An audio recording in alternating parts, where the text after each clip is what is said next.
प्रधानमंत्री ने रोजगार देने का काम किया। ये है मोदी और कांग्रेस की सरकार में फर्क। अध्यक्ष महोदय, प्रधानमंत्री जी द्वारा, मोदी जी द्वारा जिस तरह से लोगों ने कहा कि किसान का हम वो करेंगे, ये करेंगे, कांग्रेस हमेशा किसान को गरीबी रखा। संसद के इस नए भवन में जब आदरणीय राष्ट्रपति जी हम सबको संबोधित करने के लिए आई और जिस गौरव और सम्मान के साथ सेंगोल पूरे प्रोसेसन का नेतृत्व कर रहा है और हम सब उसके पीछे पीछे चल रहे थे। नए सदन में ये नई परंपरा भारत के आजादी के उस पवित्र पल का प्रतिबिंब जब साक्षी बनता है तो लोकतंत्र की गरिमा कई गुना ऊपर चली जाती है।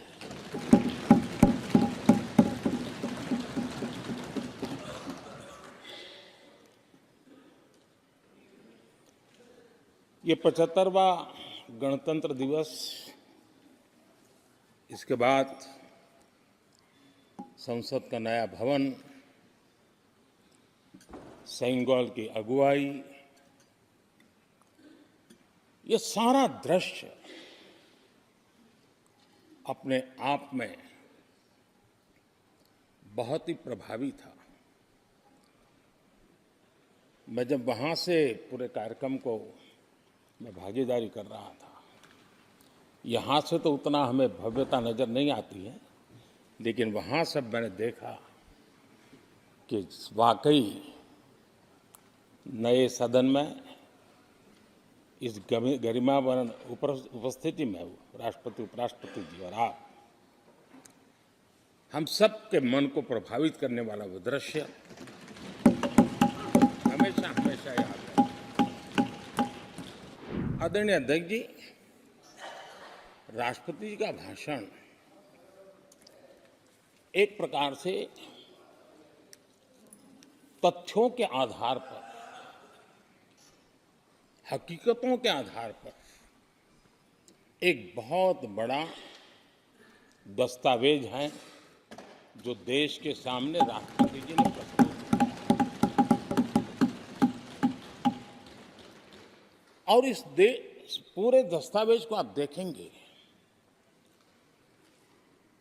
तो उन हकीकतों को समेटने का प्रयास किया है जिससे देश किस स्पीड से प्रगति कर रहा है, किस स्केल के साथ गतिविधियों का विस्तार हो रहा है, उसका लेखा जोखा आदरणीय राष्ट्रपति जी ने प्रस्तुत किया है। आदरणीय राष्ट्रपति जी ने भारत के उज्जवल भविष्य को ध्यान में रखते हुए 4 मजबूत स्तंभों पर हम सबका ध्यान केंद्रित किया है और उनका सही सही आकलन है कि देश के 4 स्तंभ जितने ज्यादा मजबूत होंगे, जितने ज्यादा विकसित होंगे, जितने ज्यादा समृद्ध होंगे, हमारा देश उतना ही समृद्ध होगा, उतना ही तेजी से समृद्ध होगा। और उन्होंने इन 4 स्तंभों का उल्लेख करते हुए देश की नारी शक्ति, देश की युवा शक्ति, देश के हमारे गरीब भाई बहन और देश के हमारे किसान, हमारे मछुआरे, हमारे पशुपालक, उनकी चर्चा की है। इनके सशक्तिकरण के माध्यम से राष्ट्र के विकसित भारत के लक्ष्य को प्राप्त करने की जो राह है, उसका स्पष्ट दिशा निर्देश आदरणीय राष्ट्रपति जी ने कहा है। अच्छा होता हो सकता है आपके यहाँ फिशरमैन माइनॉरिटी के ना हो सकता है आपके यहाँ पशुपालक माइनॉरिटी के ना हो सकता है किसान आपके यहाँ माइनॉरिटी के ना हो सकता है महिलाएं आपके यहाँ माइनॉरिटी में ना हो सकता है कि आपके यहाँ युवा में माइनॉरिटी। क्या हो गया है दादा? क्या देश के युवा जी की बात होती है? समाज के सब वर्ग नहीं होते हैं? क्या देश की नारी की बात होती है? देश की सभी नारी नहीं होती है? कब तक टुकड़ों में सोचते रहोगे? कब तक समाज को बांटते रहोगे? सब सीमा करो, सीमा करो। बहुत तोड़ा देश को। अच्छा होता कि जाते जाते तो कम से कम इस चर्चा के दरमियान कुछ सकारात्मक बातें होती, कुछ सकारात्मक सुझाव आते, लेकिन हर बार की तरह आप सब साथियों ने देश को बहुत निराश किया, क्योंकि आपकी सोच की मर्यादा देश समझ पा रहा है और उसको बार बार दर्द होता है कि ये दशा है इनकी सोचने की मर्यादा इतनी है। आदरणीय अध्यक्ष जी, नेता तो बदल गए लेकिन टेप रिकॉर्डर वही बज रही है, वही बातें, कोई नई बात आती नहीं और पुरानी ढपली और पुराना राग वही चलता रहता है आपका। चुनाव का वर्ष था, थोड़ी मेहनत करते, कुछ नया निकाल करके लाते, जनता को जरा संदेश दे पाते, उसमें भी फेल गए आप। चलिए ये भी मैं सिखाता हूं। आदरणीय अध्यक्ष जी, आज विपक्ष की जो हालत होगी ना, इसकी सबसे दोषी कांग्रेस पार्टी है।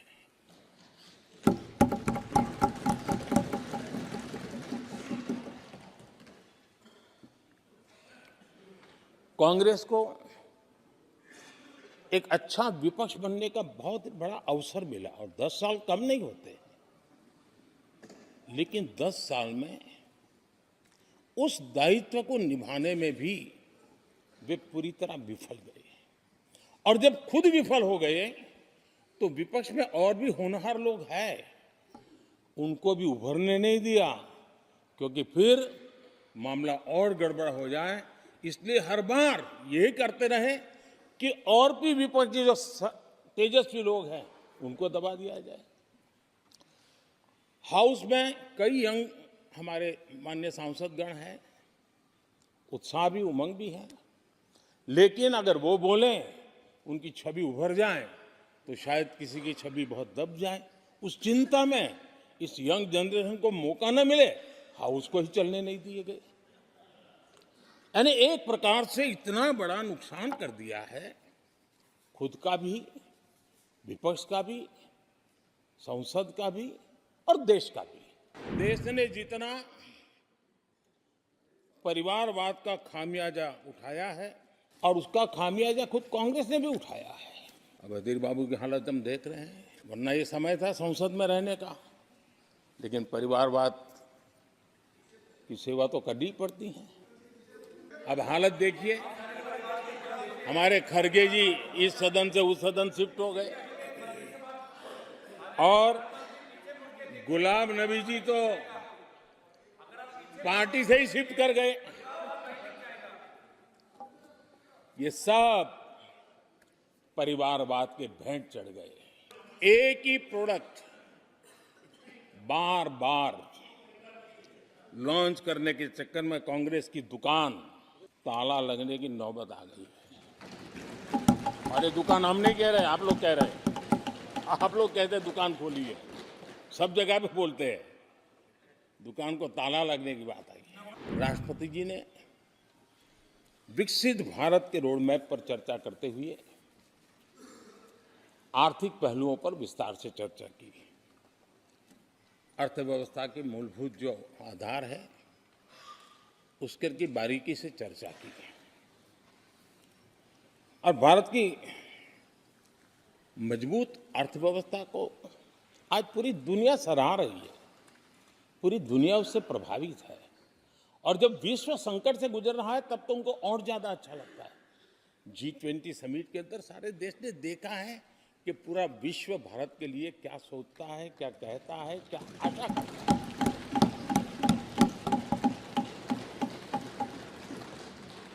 और इन सारे 10 साल के कार्यकाल के अनुभव के आधार पर आज की मजबूत अर्थव्यवस्था को देखते हुए जिस तेज गति से भारत विकास कर रहा है, उसकी बारीकियों को जानते हुए मैं विश्वास से कहता हूं, और इसीलिए मैंने कहा है कि हमारे तीसरे टर्म में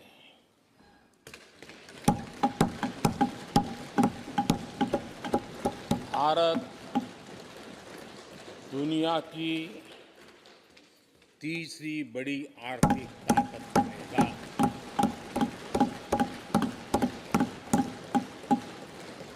और ये मोदी की गारंटी है।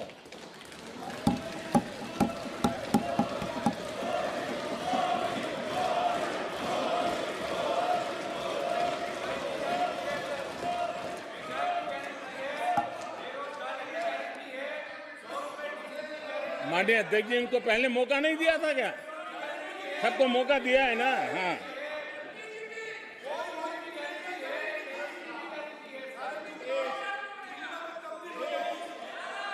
आदरणीय अध्यक्ष जी, जब हम दुनिया की तीसरी बड़ी आर्थिक शक्ति बनकर के उभरेंगे कहते हैं, तो हमारे विपक्ष में बैठे कुछ साथी कैसा कुतर्क देते हैं। वो कहते हैं इसमें क्या है, ये तो अपने आप हो जाएगा।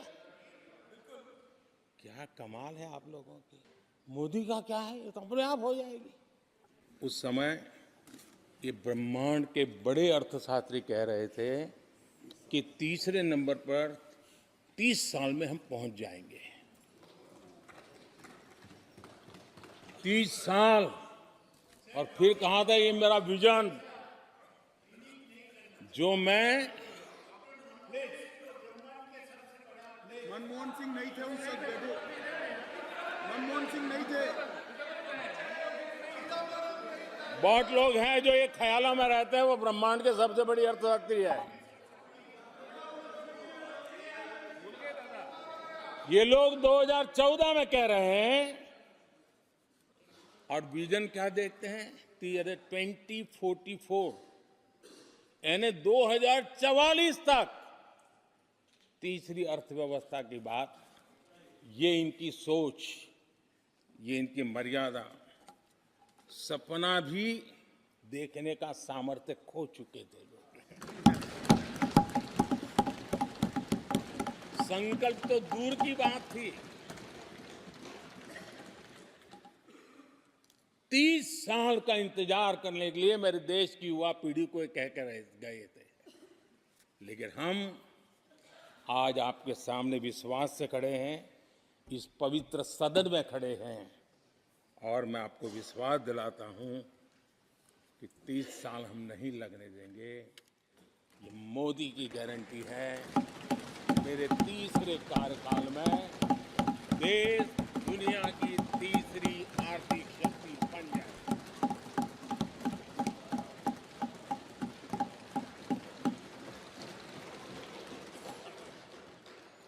कैसे लक्ष्य रखते थे, उनकी सोच कहां तक जाती थी, दया आती है।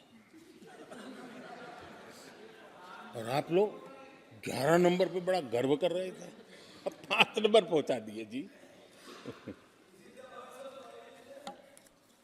लेकिन अगर 11 पर पहुंचने से आपको खुशी होती थी, तो 5 नंबर पहुंचने पर भी खुशी होनी चाहिए। देश 5 नंबर पर पहुंचा, आपको खुशी होनी चाहिए। इस बीमारी में फंसे पड़े हो। कांग्रेस की जो मानसिकता है, जिसका देश को बहुत नुकसान हुआ है, कांग्रेस ने देश के सामर्थ्य पर कभी भी विश्वास नहीं किया। वे अपने आप को शासक मानते रहे, और जनता जनार्दन को हमेशा कमतर आंकते गए, छोटा आंकते गए। आदरणीय अध्यक्ष जी, देश के नागरिकों के लिए कैसा सोचते थे, मैं जानता हूं, मैं नाम बोलते ही उनको जरा चुभन होगी, लेकिन 15 अगस्त लाल किले से प्रधानमंत्री नेहरू ने जो कहा था वो मैं जरा पढ़ता हूं। लाल किले से भारत के प्रथम प्रधानमंत्री ने जो कहा था वो पढ़ रहा हूं, नेहरू जी ने। उन्होंने कहा था, हिंदुस्तान में काफी मेहनत करने की आदत आम तौर से नहीं है। हम इतना काम नहीं करते जितना कि यूरोप वाले या जापान वाले या चीन वाले या रूस वाले या अमेरिका वाले करते हैं। ये नेहरू जी लाल किले से बोल रहे हैं। यह न समझिए, यह न समझिए कि यह न समझिए कि वह कौमें, ये न समझिए कि वह कौमें कोई जादू से खुशहाल हो गई। वो मेहनत से हुई है और अक्ल से हुई है। ये उनको सर्टिफिकेट दे रहे हैं, भारत के लोगों को नीचा दिखा रहे हैं।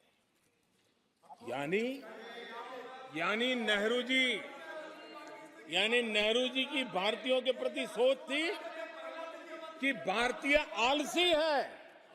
नेहरू जी की भारतीयों के लिए सोच थी कि भारतीय कम अक्ल के लोग होते हैं। और आदरणीय अध्यक्ष जी,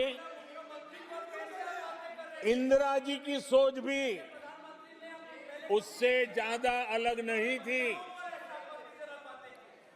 इंदिरा जी ने जो लाल किले से 15 अगस्त को कहा था, लाल किले से 15 अगस्त को इंदिरा जी ने कहा था, दुर्भाग्यवश हमारी आदत ये है कि जब कोई शुभ काम पूरा होने को होता है तो हम आत्मतुष्टि की भावना से ग्रस्त हो जाते हैं, और जब कोई कठिनाई आ जाती है तो हम नाउम्मीद हो जाते हैं। कभी कभी तो ऐसा लगने लगता है कि पूरे राष्ट्र ने ही पराजय भावना को अपना लिया है। आज कांग्रेस के लोगों को देख करके लगता है कि इंदिरा जी भले देश के लोगों का आकलन सही न कर पाए, लेकिन कांग्रेस का एकदम सटीक आकलन उन्होंने किया।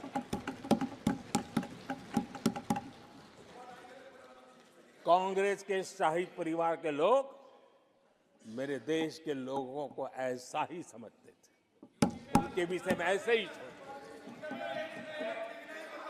और आज भी वही सोच देखने को मिलती है। कुछ दिन पहले भानुमति का कुनबा जोड़ा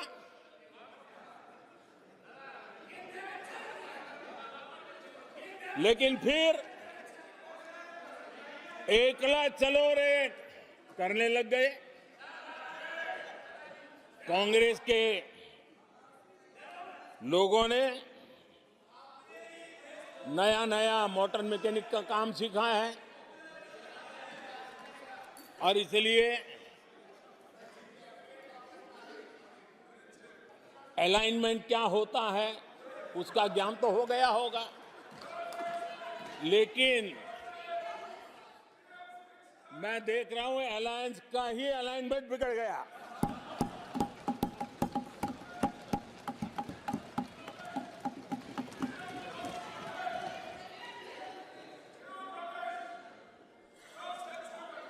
इनको अपने इस कुनबे में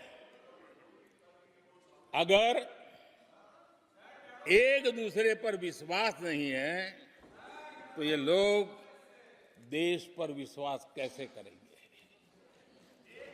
आदरणीय अध्यक्ष जी, हमें देश के सामर्थ्य पर भरोसा है, हमें लोगों की शक्ति पर भरोसा है। आदरणीय अध्यक्ष जी, देश की जनता ने हमें जब पहली बार सेवा करने का अवसर दिया तो हमने पहले कार्यकाल में यूपीए के समय के जो गड्ढे थे वो गड्ढे भरने में हमारा काफी समय और शक्ति लगी। हम पहले कार्यकाल में वो गड्ढे भरते रहे। हमने दूसरे कार्यकाल में नए भारत की नींव रखी और तीसरे कार्यकाल में हम विकसित भारत को निर्माण को नई गति देंगे। अब हमारी सरकार का तीसरा कार्यकाल भी बहुत दूर नहीं है। ज्यादा से ज्यादा 100-125 दिन बाकी है और अब की बार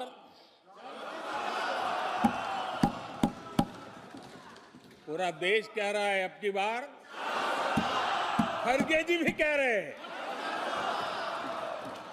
लेकिन अध्यक्ष जी, मैं आमतौर पर ये आंकड़े के चक्कर में नहीं पड़ता, लेकिन मैं देख रहा हूं देश का मिजाज एनडीए को तो 400 पार कर पाई के रहेगा, लेकिन भारतीय जनता पार्टी को 370 सीट अवश्य देगा।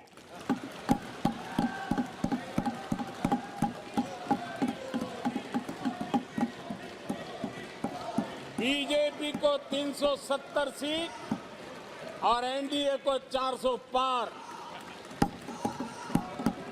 हमने 10 करोड़ फर्जी नाम हटाए हैं। अभी लोग पूछते हैं पहले इतना आंकड़ा था, क्यों कम हुआ? आपने ऐसी व्यवस्था बनाई थी जिस बेटी का जन्म नहीं हुआ उसको आपके यहां से विधवा पेंशन जाते थे। और ऐसे सरकारी योजनाओं को मारने के जो रास्ते थे ना, 10 करोड़ फर्जी नाम बंद किए। ये जो परेशानी है ना इन चीजों की है, क्योंकि रोजमर्रा की काय उनकी बंद हो गई है। आदरणीय अध्यक्ष जी, हमने ये फर्जी नामों को हटाने से करीब 3 लाख करोड़ रुपया फर्जी हाथों में जाने से बचाया, गलत हाथों में जाने से बचाया। देश के टैक्स पेयर का पाई बचाना और सही काम में लगाना, इसके लिए हमने जीवन खपा रखे हैं। आदरणीय अध्यक्ष जी, सभी राजनीतिक दलों को भी सोचने की जरूरत है और समाज में भी जो लोग बैठे हैं उनको देखने की जरूरत है। आज देश का दुर्भाग्य है, पहले तो क्लासरूम में भी कोई अगर चोरी करता था, किसी की कॉपी करता था, तो वो भी 10 दिन तक अपना मुंह किसी को दिखाता नहीं था। आज जो भ्रष्टाचार के आरोप जिन पे सिद्ध हो चुके हैं, जो जेलों में समय निकाल करके पैरोल पर आए, आज वॉशिंग मशीन से भी बड़ा कंधे पे लेकर के महिमा मंडन कर रहे हैं ऐसे चोरों का सार्वजनिक जीवन में। कहां ले जाना चाहते हो देश को तुम? जो सजा हो चुकी है, मैं ये तो समझता हूं कि आरोप जो है उनके लिए तो आप सोच सकते हैं, लेकिन जो गुनाह सिद्ध हो चुका है, जो सजा काट चुके हैं, जो सजा काट रहे हैं, ऐसे लोगों का महिमा मंडन करते हो आप। कौन सा कल्चर और देश की अभावी पीढ़ी को क्या प्रेरणा देना चाहते हो आप? कौन से रास्ते और ऐसी कौन सी आपकी मजबूरी है?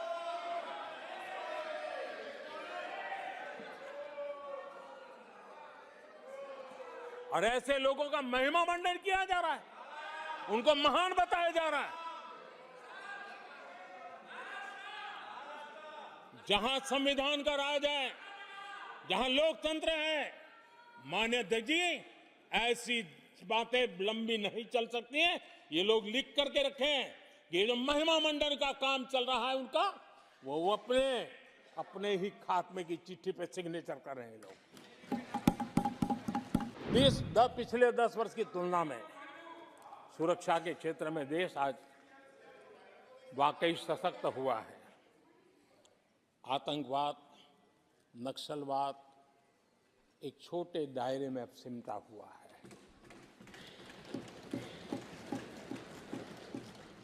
लेकिन भारत की जो टेररिज्म के प्रति जीरो टॉलरेंस नीति है, आज पूरे विश्व को भी भारत की इस नीति की तरफ चलने के लिए मजबूर होना पड़ा।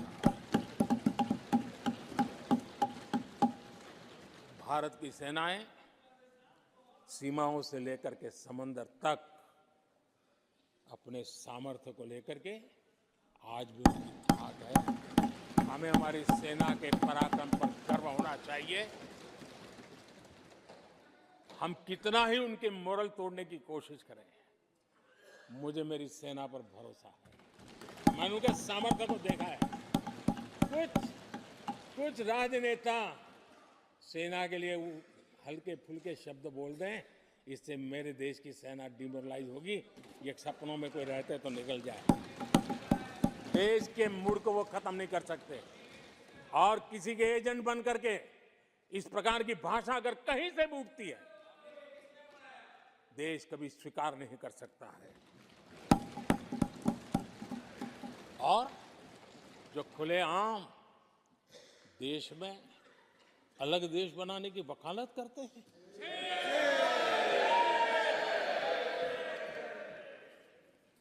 जोड़ने की बातें छोड़ो, तोड़ने की कोशिश करिए। यार, आपके अंदर क्या पड़ा हुआ है?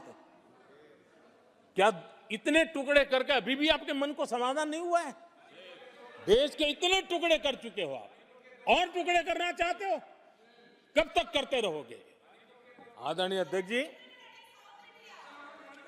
इसी सदन में अगर कश्मीर की बात होती थी तो हमेशा चिंता का स्वर निकलता था, छिटाकशी होती थी, आरोप प्रत्यारोप होते थे। आज जम्मू कश्मीर में अभूतपूर्व विकास की चर्चा हो रही है और गर्व के साथ हो रही है। पर्यटन लगातार बढ़ रहा है। G20 समिट होती है वहां, पूरा विश्व आज उसकी सराहना करता है। आर्टिकल 370 को लेकर के कैसा हुआ बना के रखा था। कश्मीर के लोगों ने जिस प्रकार से उसको गले लगाया है, कश्मीरी जनता ने जिस प्रकार से गले लगाया है, और आखिर के ये समस्या किसकी देन थी? किसने देश के माथे पर मारा था? किसने भारत के संविधान के अंदर इस प्रकार की दरार करके रखी हुई थी? आदरणीय अध्यक्ष जी, अगर नेहरू जी का नाम लेते हैं तो उनको बुरा लगता है, लेकिन कश्मीर को जो समस्याएं झेलनी पड़ी उसके मूल में उनकी ये सोच थी और उसी का परिणाम है देश को भुगतना पड़ा। जम्मू कश्मीर के लोगों को, देश के लोगों को नेहरू जी की गलतियों का बहुत बड़ी कीमत चुकानी पड़ी है। आदरणीय अध्यक्ष जी,